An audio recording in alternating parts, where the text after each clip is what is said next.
ৰাজেন গোহাঁই ডাঙৰীয়াই যদি নিজক কৃষ্ণ বুলি কৈছে, কোনজন কৃষ্ণৰ কথা কৈছে সেইটো যদি অলপ বৰ্ণনা কৰি দিয়ে ভাল আছিলে। তেখেতে মহিলাক তেখেতে অসন্মান কৰে, সেইটো সকলোৱে জানে।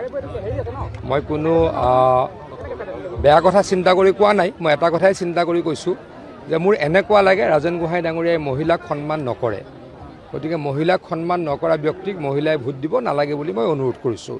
বাকীখিনি ৰাইজে বুজি ল'ব। সকলোৱে জানে, মই তাৰ ওপৰত কোৱা নাই, সকলোৱে জানে জনা কথাবিলাক, তাৰ ওপৰত ৰাইজে সিদ্ধান্ত ল'ব। মইতো সুধিলোঁৱে আপোনালোকৰ সন্মুখত, সকলোৱে কৈছে কংগ্ৰেছ হাৰিব, কংগ্ৰেছ হাৰিব। কংগ্ৰেছে কেণ্ডিডেটে দিয়া নাই, মানে কোনে কেণ্ডিডেট দিছে ৰাইজে নাজানেই। আপোনালোকৰ আগত প্ৰায় 10,000 মানুহ আছিলে, আপোনালোকৰ আগত সুধিলোঁ কোন জিকিব, কৈছে বিজেপি জিকিব। কোন হাৰিব? কংগ্ৰেছ হাৰিব। মই সুধিলোঁ যে ইয়াততো কংগ্ৰেছে কেণ্ডিডেটে দিয়া নাই, তাৰমানে তেওঁলোকে বেলেগ এটা পাৰ্টীয়ে যে কেণ্ডিডেট দিছে গমেই নাপায়। এনেকুৱা অৱস্থা এই পাৰ্টিটোৰ, ৰাইজে গমেই নাপায় যে এই পাৰ্টিটোৰ কেণ্ডিডেট এজন ব্ৰহ্মপুৰত আছে। গতিকে তাৰ পৰা সহজেই অনুমেয় কোন জিকিব? নিশ্চয়কৈ জিতু গোস্বামী ডাঙৰীয়া জিকিব আৰু হিমন্ত বিশ্ব শৰ্মা ডাঙৰীয়া একেৰাহে দ্বিতীয়বাৰৰ কাৰণে মুখ্যমন্ত্ৰী হ'ব আৰু বিজেপি NDA চৰকাৰ অসমত একেৰাহে তৃতীয়বাৰৰ কাৰণে প্ৰতিস্থাপিত হ'ব। ভাল হ'ব, খুব ভাল হ'ব। 200 বছৰ ধৰি যিখিনি ব্যক্তিয়ে নিজৰ ঠাই এৰি, নিজৰ ৰাজ্য এৰি অসমলৈ আহিছিল, অসমৰ চাহ শিল্প, যিটো শিল্পৰ কাৰণে অসম পৃথিৱী বিখ্যাত, তাক সদায় আগুৱাই লৈ গৈছিলে, সেই মানুহখিনি কোনো চৰকাৰে এডোখৰ মাটি দিয়াৰ ব্যৱস্থা নকৰিলে। হিমন্ত বিশ্ব শৰ্মা ডাঙৰীয়াই তেখেতলোকক মাটি দিয়াৰ ব্যৱস্থা কৰিলে। 200 বছৰীয়া বঞ্চনাৰ ইতিহাস তেওঁলোকৰ নাইকিয়া হ'ল। তেওঁলোকৰ কংগ্ৰেছৰ যেতিয়া চৰকাৰ আছিল, 2016 চনলৈকে কংগ্ৰেছৰ যেতিয়া চৰকাৰ আছিল, বা অসমত 60 বছৰ কংগ্ৰেছৰ চৰকাৰ আছিল, তেতিয়া ব্ৰহ্মপুত্ৰ ভেলীৰ এগৰাকী চাহ শ্ৰমিকে মাত্ৰ মজুৰি পাইছিল 138 টকা। এতিয়া কিমান পালে? 250 আৰু 30 টকা বাঢ়িলে। মানে 10 বছৰত আমি কিমান বঢ়ালোঁ? 70 বছৰত মাত্ৰ 138 টকা, বাকী প্ৰায় 150 টকা আমি কেতিয়া কিমান দিনৰ ভিতৰত বঢ়ালোঁ?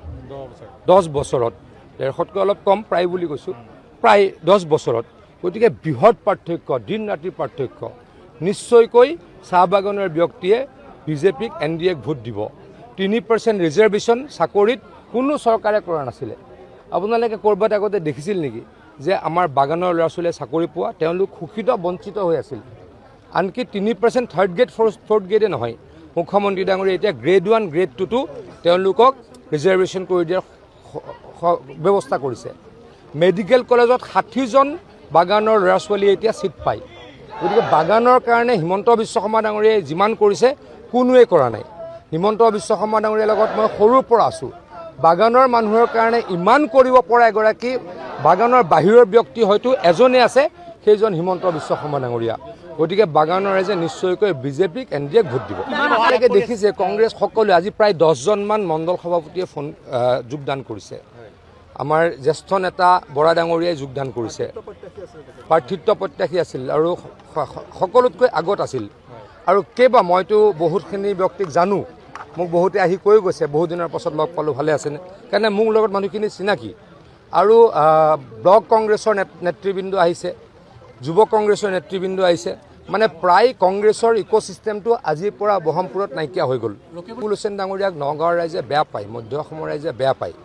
তেওঁ ইয়াতে যেতিয়া শাসন কৰিছিল আমাক অত্যাচাৰ কৰিছিল, আমাৰ মানুহক অত্যাচাৰ কৰিছিল, আমাৰ আপুৰুগীয়া গড়কেইটাক ৰক্ষা কৰিব পৰা নাছিল। গতিকে মধ্য অসমৰ মানুহে তেখেতক নিশ্চয়কৈ বেয়া পায়।